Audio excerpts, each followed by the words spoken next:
En Israël, alors que la campagne tourne beaucoup autour du Premier ministre Netanyahou et de son prochain discours prévu au Congrès américain, les candidats s'intéressent de très près à la communauté homosexuelle du pays, dont l'importance en fait un vote très recherché. Reportage Maël Benoliel. Ils sont tous là ou presque. Les figures de proue des différents partis politiques se sont succédés tour à tour derrière le pupitre. Objectif, courtiser la communauté gay israélienne à 5 semaines des élections législatives. Les dirigeants se sont joints à cette conférence consacrée aux droits de la communauté homosexuelle en Israël. Un événement qui s'est bien sûr tenu à Tel Aviv, la ville élue la plus gay-friendly au monde. C'est une tradition. Avant chaque élection, LGBT Israël organise ce type d'événement politique. Nous sommes très contents de voir des hauts responsables politiques venir à la rencontre de notre communauté.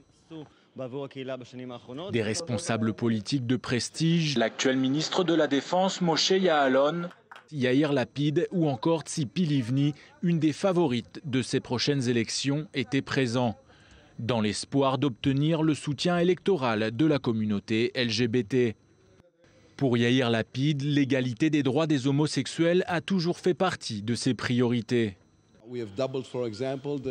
Ces 2 dernières années, nous avons par exemple doublé le budget de certaines associations gays. Nous avons particulièrement aidé les personnes transsexuelles et nous avons beaucoup travaillé sur la question du mariage homosexuel et sur le droit des gays à être parents en Israël. Donc pour moi, c'est quelque chose de naturel que nous faisons depuis un moment déjà.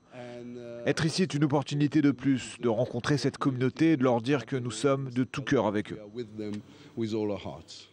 Même son de cloche du côté de Zeheva Galon, présidente du parti d'extrême gauche Meretz.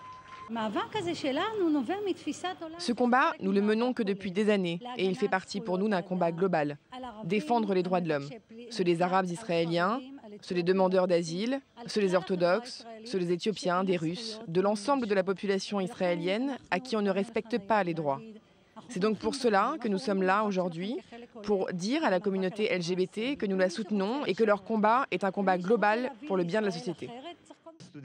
Pour Oded Fried, président du mouvement LGBT Israël, sa communauté constitue bien plus qu'un réservoir de voix pour les politiciens.